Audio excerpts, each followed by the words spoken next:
Purdue defeats Texas A&M-Corpus Christi 90-73. I am JR, and I'm going to be talking about it, giving my instant analysis, instant reaction to what happened in this game. Purdue's first game of the 2024-2025 basketball season. Purdue shot 56% from the field, and Fletcher Lawyer was huge with 21 points. Purdue raised its 2024 Final Four banner before the game, and it was an awesome thing for the fans to be able to experience, for the players who came back to be able to see that go up into the rafters. It was a great experience, and Purdue just had a good game in a lot of areas. The game got a little dicey in some areas, and we'll talk about that, but overall, the big three for Purdue, that's what I'm going to start referring to them as. Fletcher Lawyer led the team with 21 points. He was consistent in his shooting and his scoring. That is something I've harped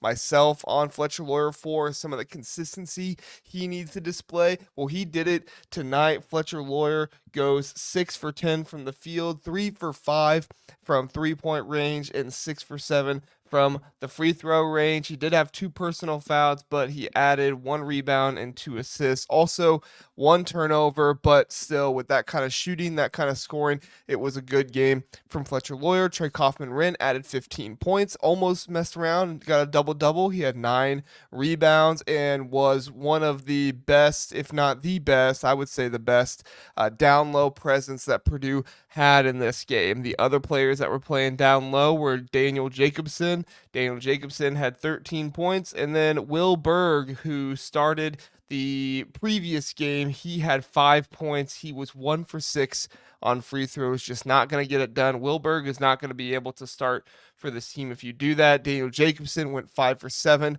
on his free throws. That was kind of a theme throughout the night. There were a good amount of missed free throws, most of them coming from Will Berg, but basically everybody that went to the line, actually, yes, every single player that went to the line missed at least one, that being Fletcher Lawyer, Braden Smith, Daniel Jacobson, and then CJ Cox did have 1 opportunity, but he did miss that as well. But the story of the night is Braden Smith looks like the best point guard in the country, right? Now, this is against inferior competition, so, we'll find out more as we go, but 15 assists. For anybody that was out there saying, oh, well, Zack Edey's going to move on, and, he's not going to be getting the same assist totals. Bull crap. Braden Smith was out there dishing it all over the floor. He had shooters all over the floor that were knocking the shots down for him. It was huge. Miles Colvin being one of those shooters who went 4 for 4 from three-point range in the first half. It was an awesome thing to see. So cool to see him be able to get his time in there after struggling a little bit in scoring in the scrimmages. He comes out 4 for 4 in the first half, about as good as you can ask for from him. And like I said, overall the team shot 56%. The defense, Daniel Jacobson had a critical block with 6 points, a critical block and 6 points late in the game, which helped Purdue regain momentum when Texas A&M Corpus Christi closed the gap to 3 points. At one point, it was 70-67, but as Purdue went and as the game ended, Purdue went on a 20-6 run, closing out the game, making sure that nobody had any doubt that Purdue was, in fact, the better team in this game, and they were going to come away with the win, and there was going to be no looking back. The defensive stops and the transition play help with that. This is a much faster playing Purdue team we're going to see this season. Without Zack Edey trying to come down and running their offensive sets, you're going to see Purdue out and running a whole lot more, especially with guys like CJ Cox, Cam Heidi, Miles Colvin, guys like that who can get out and run. You're going to be seeing Fletcher Lawyer out and running and try to kind of fade around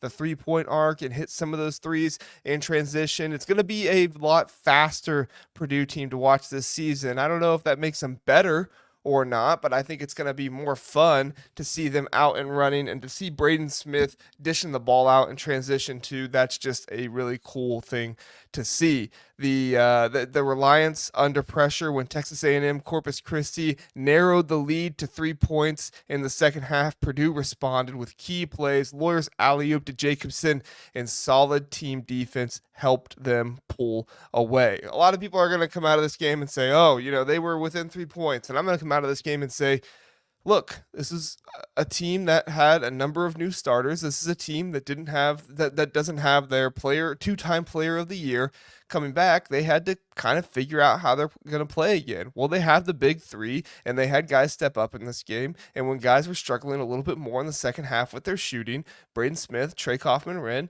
and Fletcher Lawyer put it together. Plain and simple, they put it together, and they got themselves the win because they knew they had to get it done. Some of the issues that Purdue did face was turnovers. Big issue for them. 16 turnovers in this game. Let's just face it. Matt Painter's not going to have it. Matt Painter is not going to allow this team to turn the ball over 16 times in a game, especially when their opponent only turned the ball over 9 times themselves. It's one thing if you're turning the ball over 16 times. It's another thing if the margin of turnovers is -7 and you're a team like Purdue. Purdue committed those 16 turnovers and they were significant a lot of times. It was one of the things that kind of helped keep Corpus Christi back in the game. Braden Smith and kaufman-renn combined for 10 of those turnovers. Like I said, though, Fletcher Lawyer only 1 turnover, so he was taking care of the ball. Good job by him. But yeah, Braden Smith, you can't have 6 turnovers from your point guard. 15 assists, that's great, but you can't have 6 turnovers from your point guard. Purdue had 2 turnovers before they were even taking their first shot and 3 turnovers within the first 4 possessions. Matt Painter was criticizing his team's lack of concentration during that stretch. I don't know if that was them just thinking too little of the opponent or what their thought was. Honestly, they came out kind of sloppy to start the game. But it doesn't so much matter how you start it, it matters how you end, and they ended with a 20-6 run, like I said. They did have some defensive struggles as well. They had a problem containing the dribble. Matt Painter pointed out that Purdue struggled to contain Texas A&M-Corpus Christi's dribble penetration, allowing them to shoot 54% in the second half. So when Purdue is struggling to shoot in the second half, Texas A&M-Corpus Christi, they're doing a good job shooting 54% in the second half. That's kind of what allowed them to get back into this game and get it to that 3-point deficit. And then there was some inconsistent shooting by Purdue as well. This is something that we thought we could see a little bit with having more shooters and not so much the down low presence of Zack Edey, because when that started to happen last year, what'd you do? You went to all reliable down in the post, and they went to Zack Edey. They're going to have to find what their all reliable is to try and get points when they're struggling with their shooting, whatever that might be, whether it's transition, whether it's the pick and roll game. I think that Matt Painter is one of the smartest coaches. He's one of the best coaches in all of college basketball. He's going to figure it out. He's going to get this team rolling. This was just one step along the season that they have to get that figured out, and I'm confident Matt Painter will do that. Purdue cooled off considerably in the second half, going 2 for 13 from behind the arc after starting 7 for 10. I forget exactly what it was at halftime, but at one point in the first half, they were 7 for 10 and then going 2 for 13 in the second half. That's just too inconsistent shooting in the second half. Painter commented that there were good shots, but simply just weren't falling, underscoring the importance of maintaining shooting from being under pressure. Exactly. Not bad shots. They weren't taking bad shots in this game, but they were not falling, and they have to do a better job of getting those to fall.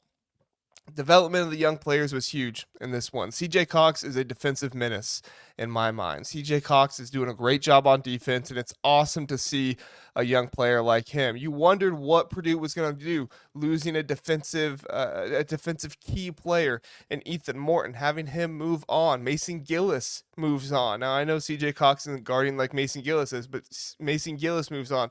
To bring in a young player like CJ Cox, who is going to be willing to get dirty on defense and do the little things to try and get turnovers, it's going to be a huge thing. There was some question about decision making that I had in this game. Painter stressed the need for players like kaufman-renn and Braden Smith with their 10 combined turnovers to have some better decision making. And I think that they were pressing a little bit in this one, trying to make plays, trying to get things to happen, trying to get other players involved.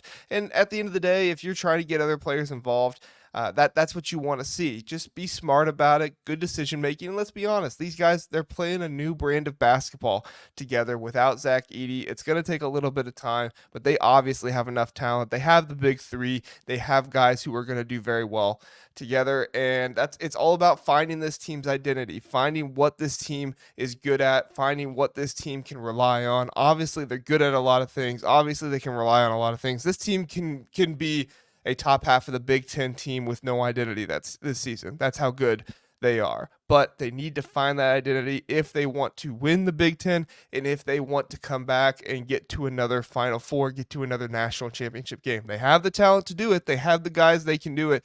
They just need to get it done and play in a very tough Big Ten conference. This conference looks very good this year from what we saw in the opening day.